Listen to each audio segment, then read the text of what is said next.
Welcome again here at the Digital Agenda Space here at CARI, where today we have the pleasure of having James Lewis, who is Senior Vice President and Director of the Technology Program at the Center for Strategic and International Studies. Welcome.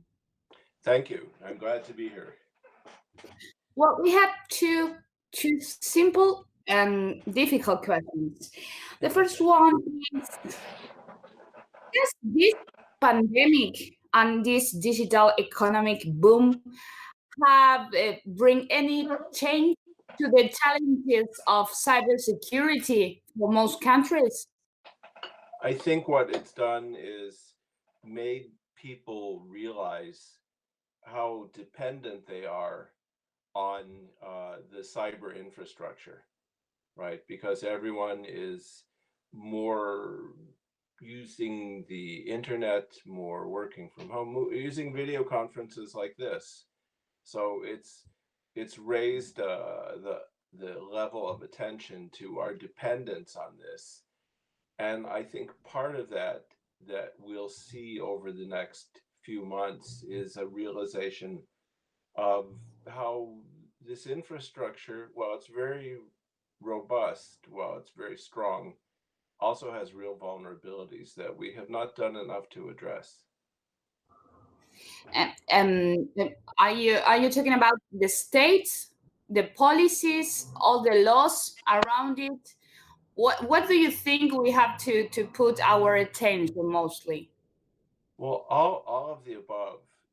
We have seen a huge outburst of crime, and fraud, with people, hawking false cures, with people using the fact that you're working from home to defraud you.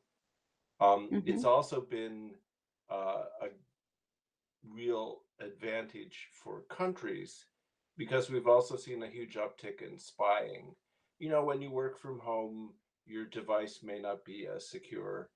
And now we've seen at least one country, China, uh, going after virus research to try and steal it. And we've Okay. seen other countries putting out false information. So um, people saw, malicious actors saw the virus as an opportunity to do bad things in cyberspace. Okay, so we have to take care about that and immediately, I suppose.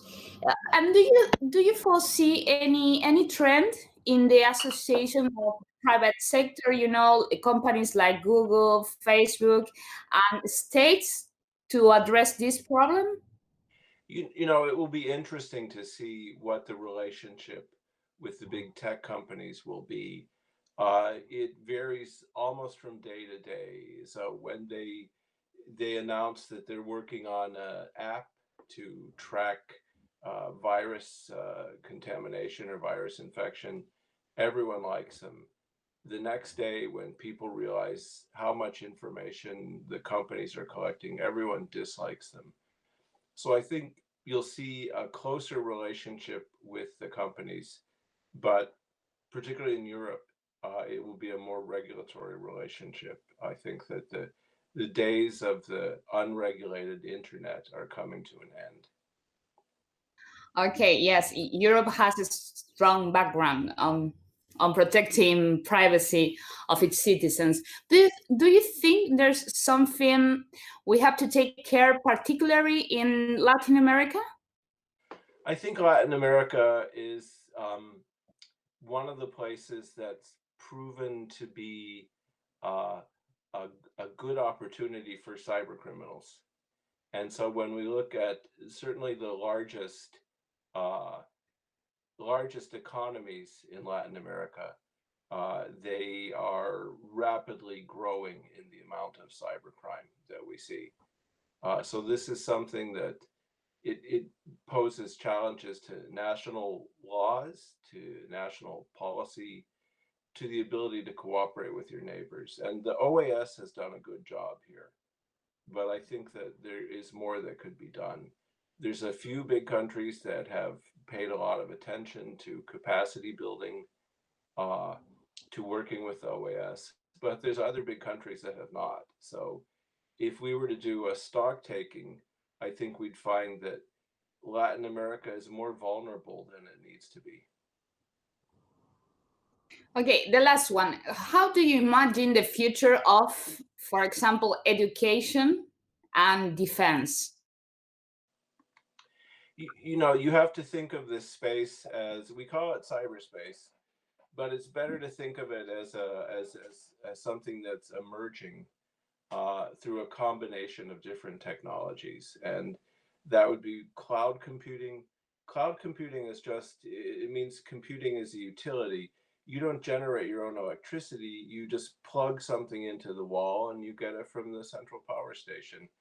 That's what computing is becoming, is that cloud computing is, the computing is done somewhere else, you just access it over your smartphone maybe. We need to think about how telecommunications technology is changing. And this is, of course, everyone's favorite phrase, 5G. But 5G Mm-hmm. will enable high performance computing on your smartphone. And the third part of it is artificial intelligence. I don't know why people are afraid of artificial intelligence. It's just programming. It's a smart program, you know? Okay. And so, Maybe they watch a lot of science fiction movies where yeah, artificial intelligence takes over the city and our lives. I don't I believe. understand it.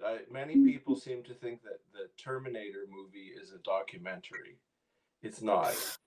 But when you get these three things together, your mobile device, and your mobile device could be your car, right? It, the new connectivity, the ability to have immense computing resources available, and the have to have digital assistants. I mean, when I think of artificial intelligence, I think most people have a phone, a mobile phone, right? And that mobile phone, when it adopts to these new technologies, it will be like having Einstein in your pocket, right? You'll have Right. something, you can ask any question of these things and it will give you an answer. One of the problems now is that it will give you 10,000 answers. Artificial intelligence will narrow it down and say this is the best answer. So I think we're looking for a world where knowledge becomes a commodity, where the ability to improve our thinking, to improve our quest for knowledge, all becomes better. So this is a very exciting time. But at the moment, these same technologies are easily exploited by spies, by criminals, by people for coercive political action. And we need to clean up the environment as it evolves. It becomes more powerful, it becomes more integrated into our daily lives. And that's what the virus showed. But it's also, it's not a safe environment. We need to make it safer. Well, thank you very much for having a few minutes with us. I hope we can interview you again in another opportunity. That would be great. Thank you.